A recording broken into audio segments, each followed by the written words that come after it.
Le soleil de l'après-midi filtrait doucement à travers les grands vitrages de l'établissement hospitalier, jetant des lueurs dorées sur le sol de linoléum astiqué. Dans les couloirs, l'agitation habituelle semblait s'être apaisée pour laisser place à une étrange accalmie. C'était le moment choisi par les habitués des lieux pour se rassembler autour du comptoir de la petite cafétéria, un endroit de transition où les destins se croisaient et où les conversations prenaient souvent une tournure inattendue.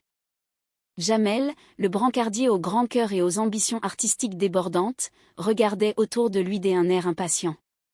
Son regard balaya la pièce vide à la recherche de son éternel compagnon de route. Il se tourna vers Sabri, qui se tenait derrière le comptoir avec une assurance un peu feinte. D'un ton teinté d'une curiosité mêlée des habitudes, Jamel demanda où pouvait bien se trouver Michel. Sabri, tout en essuyant un verre avec un torchon qui avait vu des jours meilleurs, répondit sans quitter son flegme habituel. Il expliqua que Michel était simplement parti mettre des pièces de monnaie dans le parc-mètre de la rue adjacente. Devant l'air interrogateur de Jamel, Sabri crut bon d'ajouter des précisions avec sa logique toute personnelle, évoquant ces petites machines temporelles installées sur le trottoir qui réclamaient sans cesse leur tribut de métal pour accorder quelques minutes de répit aux automobilistes. La conversation glissa naturellement vers une offre des hospitalités. Sabri, désireux de se montrer serviable, proposa à Jamel quelque chose à boire. Jamel acquiesça, mais avant qu'il n'ait pu formuler sa demande précise, une légère tension s'installa. Jamel, habitué à prendre les devants, s'approcha du comptoir avec l'intention de se servir lui-même. Sabri l'arrêta immédiatement d'un geste de la main, lui rappelant que l'accès derrière le comptoir était strictement réglementé et qu'il n'en avait pas le droit. Mais Jamel, poussé par un élan d'audace, balaya l'avertissement d'un revers de manche, affirmant qu'il avait tous les droits, d'autant plus que Sabri semblait parfois faire les choses à l'envers. Jamel insista pour obtenir une bière à la pression. C'était un test pour Sabri. Ce dernier, piqué au vif, affirma haut et fort qu'il maîtrisait parfaitement l'art délicat de servir une bière pression. Il invita Jamel à regarder sa technique avec l'assurance d'un grand barman. Cependant, le résultat laissa grandement à désirer, soulevant les moqueries affectueuses de son interlocuteur. Jamel fit remarquer avec ironie que la boisson ressemblait davantage à un milkshake épais qu'à une véritable bière, tant la mousse submergeait le liquide. Découragé par cette tentative infructueuse, Jamel changea d'avis et demanda plutôt un verre de kir, espérant une préparation plus simple et moins sujette à caution. La discussion prit alors un tour plus personnel et médical. Jamel affichait une légère irritation cutanée sur le visage, ce qui ne manqua pas d'attirer l'attention. On évoqua l'utilisation des hydrocortisone pour apaiser ce désagrément, qualifié par certains de véritable cinéma dramatique pour pas grand-chose. Jamel, cherchant à rejeter la faute sur les circonstances, commença à énumérer ses récentes déconvenues amoureuses. Il accusa la jeune femme blonde de la blanchisserie d'être à l'origine de ses maux actuels, affirmant qu'il en était absolument certain. Il se souvint également avec amertume que à peine 15 jours plus tôt, c'était une autre jeune femme, employée au bowling, qui lui avait transmis une mauvaise grippe. Ses amis lui conseillèrent alors avec humour d'arrêter de fréquenter des personnes qui semblaient accumuler les ennuis de santé, suggérant qu'une pause dans ses conquêtes amoureuses lui éviterait bien des désagréments médicaux. Pendant que la boisson se préparait, Jamel tenta d'ajouter des exigences exotiques à son kir, réclamant une rondelle de citron, des petits glaçons, du sel de céleri et même ces petits parasols décoratifs en papier qui ornent habituellement les cocktails des plages tropicales. Sabri doucherait rapidement ses espoirs en lui rappelant qu'un tel luxe n'existait pas dans leur modeste établissement et lui ordonna fermement de ne plus jamais passer derrière le bar. Soudain, la déception professionnelle de Jamel refit surface. Il sortit de sa poche une lettre froissée, reçue le matin même.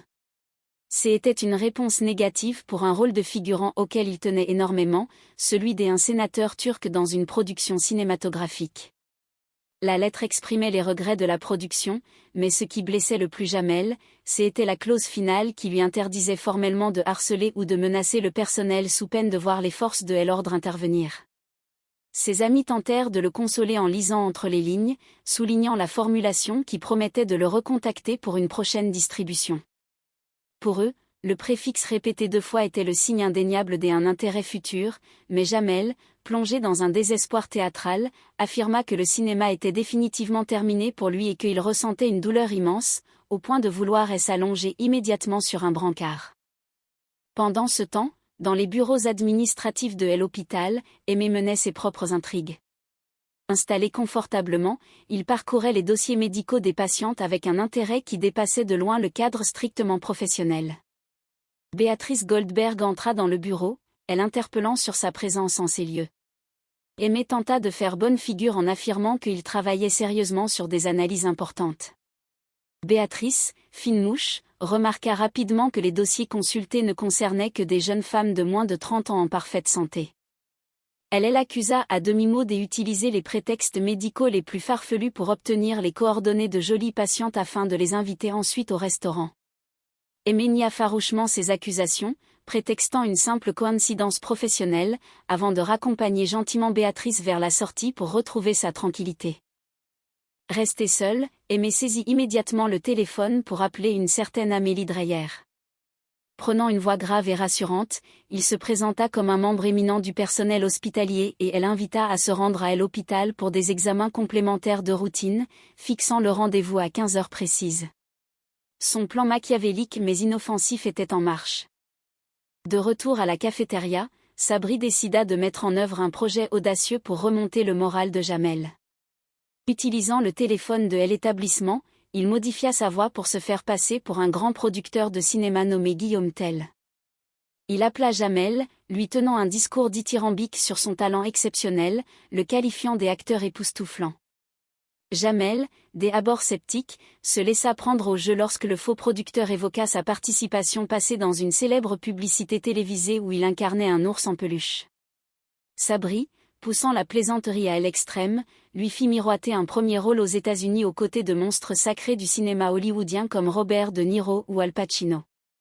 Jamel, ivre de joie et d'orgueil, commença immédiatement à imposer ses conditions, réclamant des billets d'avion en première classe et une suite au prestigieux hôtel du Chamois d'Or. Cependant, la culpabilité rattrapa rapidement Sabri lorsqu'il vit Jamel sur le point de donner sa démission officielle pour poursuivre son rêve américain.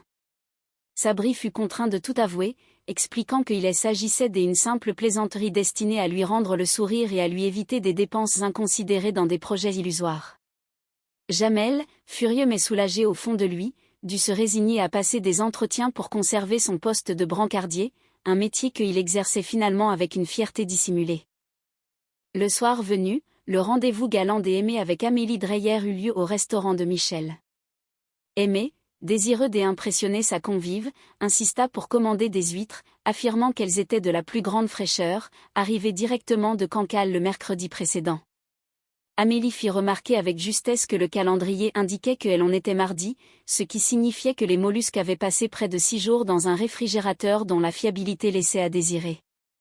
Devant l'aspect suspect des huîtres qui s'ouvraient un peu trop facilement, Amélie refusa de les consommer, inventant une histoire touchante et absurde sur une huître de compagnie nommée Faudel qu'elle aurait possédée durant son enfance, rendant impossible pour elle la dégustation de ces créatures. La situation prit une tournure tragicomique lorsque les rumeurs d'une intoxication alimentaire se propagèrent, obligeant les protagonistes à improviser un discours funèbre absurde pour une certaine Émilie, confondant les prénoms dans une confusion totale qui déclencha l'hilarité générale. Michel, confus, accepta de retirer les huîtres de sa carte et d'offrir un emploi au bar pour aider Sabri et ses amis. Alors que l'ordre revenait peu à peu dans la cafétéria, un homme élégant poussa la porte. Il s'approcha du comptoir où Jamel rangeait des verres. Se présentant sous le nom de Luis Rego, comédien et metteur en scène de renom, il observa Jamel avec attention et lui dit qu'il possédait une allure extraordinaire, idéale pour un rôle crucial dans un long-métrage prestigieux dont le tournage devait débuter prochainement sur le continent américain. Jamel, encore échaudé par la mauvaise plaisanterie de Sabri de la veille, crut immédiatement à une nouvelle supercherie de ses camarades.